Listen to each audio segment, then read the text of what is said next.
Ladies and gentlemen, I'm glad to welcome you all. Today, our agenda is all about mixing vocals. It's a hot topic. Actually, when it comes to vocal mixing, my teacher, the one who taught me mixing back in the day, it used to make them cringe whenever I said the phrase vocal mixing, because to them it sounded unscientific or not quite right.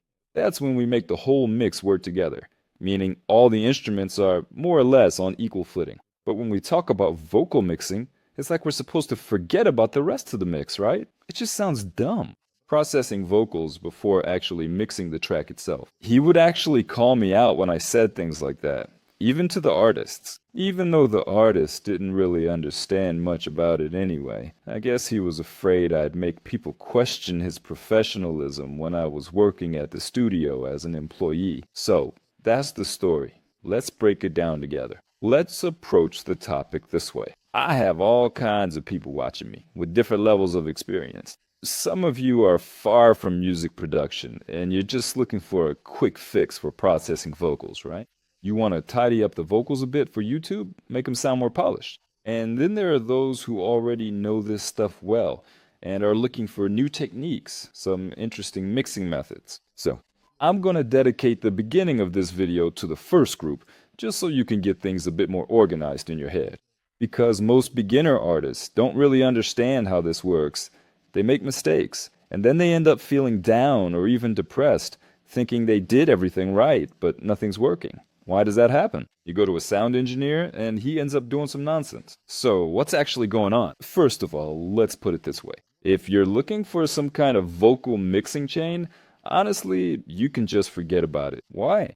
Because it's not going to work for you in your own unique situation.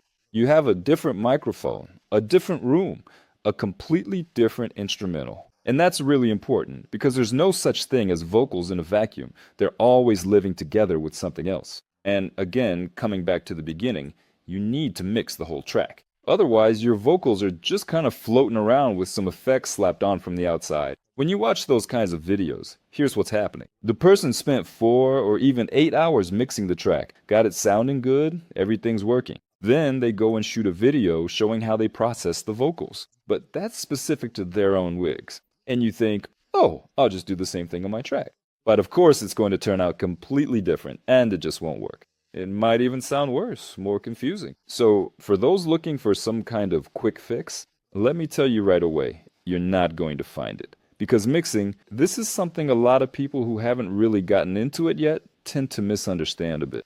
This isn't something you can just learn in a month or 3 months, unfortunately, especially on your own. For example, making a halfway decent YouTube thumbnail. Well, a 10-year-old kid can watch a video and figure that out. They can practice for a good month or so. And then, with sufficient effort, they will certainly be able to skillfully make those professional YouTube thumbnails in the standard expected style. But mixing is a whole different story. First of all, you have to learn a lot and really understand arrangement on a deep level. Because many people who get into mixing are actually former arrangers or beat makers. They just switched over to mixing. Then they started digging deeper into it and found they liked it. Usually, this task requires a good amount of investment. If a person learns on their own, it usually takes a lifetime. If they're under mentorship or some kind of supervision, it's a bit faster. But still, we're not talking about a month or even 3 months here. So don't compare this kind of work, which you can just quickly delegate or toss off, like making a cover art. It's actually a pretty complex topic. I'm not saying this to praise my own profession or anything. It's just that in my whole life, even though I teach people, and I've never seen anyone, after just one YouTube session, watching recommendations about copying work chains and vocals. The way they show it there, that someone could just learn to do it like that, well, honestly, that's just not how it works. I want to take that nonsense off your ears right away. Sure, it's fun, it's viral, it's interesting, and I even make those kinds of videos myself sometimes. I have a TikTok too, but for those who really want to understand things deeply, that approach just doesn't work. So, what's next? What should you do? If you have the ambition for your track to sound good, for you to be able to show it off, not just to your cat, your grandma, your sweetheart, or some pet lizard, then you need to reach out to someone who actually knows how to do this, and stop giving yourself a headache over it. Because, for example, if I tried to go and make some website myself, most likely nothing good will come out of it. Naturally, I'd reach out for help, like if I tried to fix an air conditioner myself. I'd probably just break the air conditioner, so I'd just delegate those kinds of things. This isn't the kind of thing you can just figure it out by quickly watching a YouTube video on how to fix something. Unfortunately, it's the same situation as if you don't know anything about cars and your car breaks down. You go to a service center. It's the same thing. It's the same level.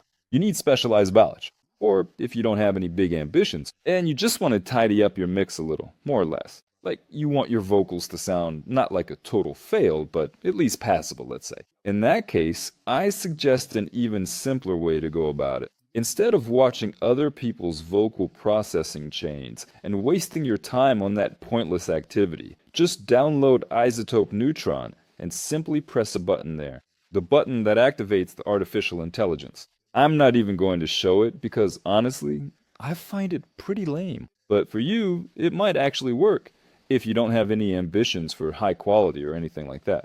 I just don't do that myself, and I don't even want to get involved with it. But if you're just starting out and just want to tidy things up a little, more or less, it'll do a better job for you than copying someone else's processing chain. Why? Because at least it relies on your individual characteristics. At least it listens to your recording, unlike the chains from other creators, like sound engineers or beat makers on YouTube, TikTok, or Instagram. And here's another common mistake that beginners make. This is when someone mixes not with a multitrack. And honestly, I wasn't born with sound engineering knowledge either. Yeah, I remember back in 2008, guys would come to me, of course they rapped, and instead of bringing a multitrack, they would bring me a mixed track, a finished mix, and sometimes even a mastered one, God forbid. And in the end, of course, you have to work with that. It's really problematic to add vocals, because into an already balanced mix, you end up dropping in a really heavy, whiny instrument called an acapella. Yeah, and sometimes it even comes with backing vocals or something like that. And in the end, all that heaviness lands right on top of an already very well mixed arrangement. It's just like if you... Why shouldn't you do that? It's just like if you took a T-Rex and dropped it into the African savanna, where an ecosystem has already evolved over millions of years. With all these, there are their own balances, an understanding of who eats whom and who doesn't. So there's a hierarchy, a food chain. And then you throw in some creature from the Jurassic or Mesozoic period. Naturally, in that case, either the T-Rex will die, or everyone else will. Because if everyone manages to run away from it within a 5-kilometer radius, then it'll die of hunger. If they don't make it, everyone else will die. That's all there is to it. The same thing will happen in your mix if you just throw in an acapella. Just like that, into an already finished ecosystem. No one does it like that at all. And even if you've more or less learned how to mix well, and you keep doing it this way, here's your answer to why your vocal is just hanging there, always floating outside your mix. That's exactly why this happens. There's simply no place for it to fit in there. All the instruments already have their dynamic set, and you're adding a new, very dynamic instrument into it. Naturally, it's always going to stick out of the mix. That's it. Just always mix using multitracks. This goes for artists too, if you don't want to develop in this area. Maybe some artists are watching me, some singers. Forget about those bricks when you buy beats or get them somewhere.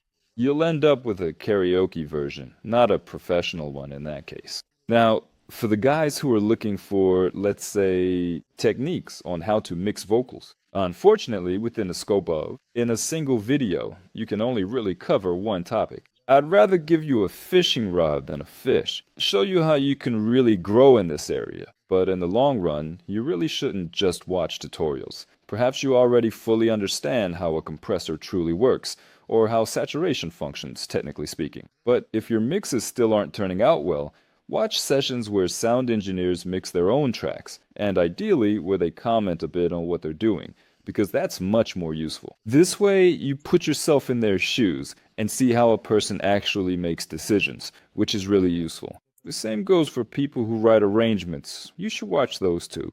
They already know all the music theory, know a lot of arrangement and composition techniques, know the genres, but still, somehow they just fall a little short of that professional level. So how do you reach that level? Watch the sessions. If you don't have time for things like this, spending years to go from an enthusiast to a professional, you can find a teacher who will work with you individually. They'll push you to reach that level. I also offer mentorship. You're more than welcome. Many other creators also have their own educational projects. So, of course, that way it'll be faster. When I was learning this, not just about hosting and arranging, but everything together for me. For the first 5 years, I was basically an internet worm, and a pretty meticulous one at that. I probably watched all of Russian language YouTube, for sure. Well, it was less saturated back then, from 2007 to 2012. And then with all this knowledge I had, plus I started watching English language YouTube too. By then I was already writing pretty well. So I just walk into a recording studio looking for a job. And I just realized that all those 5 years I spent learning, watching those videos, my progress was like a turtle's compared to when I got. Well, like a supervisor, but at the same time, you could say a mentor who pushed me and told me what I was doing wrong. In just a month there, I probably made as much progress as I used to make a year or two. So, for those who understand that time is the most valuable resource, I want to invite you to join me. For those who like to be independent, here's a great life hack. Instead of constantly watching tutorials about how a compressor works, just open up a mix and start mixing everything yourself. At first, you try to predict what decision he'll make, and then you pay attention to whether you got it right or not. He does the same thing as you, or you missed the mark. Basically, it's a pretty nerdy activity to be honest. That's how I developed for a long time too. But some people just can't do it that way. People have different levels of patience, that's all. That's it. I hope I've given a thorough enough answer to both groups of people who watch me, meaning those who want to quickly solve their vocal issue somehow. You either go to a sound engineer or you download Neutron for yourself, but don't expect too much from that kind of approach. You can even skip watching these chains, honestly. And for those who are ready to develop in the long run, who already know something about this, in that case, instead of just watching some tutorials, many of you probably already know this, you watch actual sessions, meaning you watch how a person works in live, how they make decisions. All the best to you, friends. I hope this helped bring a bit of order to the topic of vocal mixing. I didn't even try to show you anything specific, because there's really no point in dedicating time to that here. You can't really teach anything in a short video. Just compression alone takes up a whole section in my course. There's a whole module of 20 lessons, each about 40 minutes to an hour long, and that's just 1/10 of the whole thing. So instead of giving you a fish, I'd rather give you a fishing rod. All the best to you.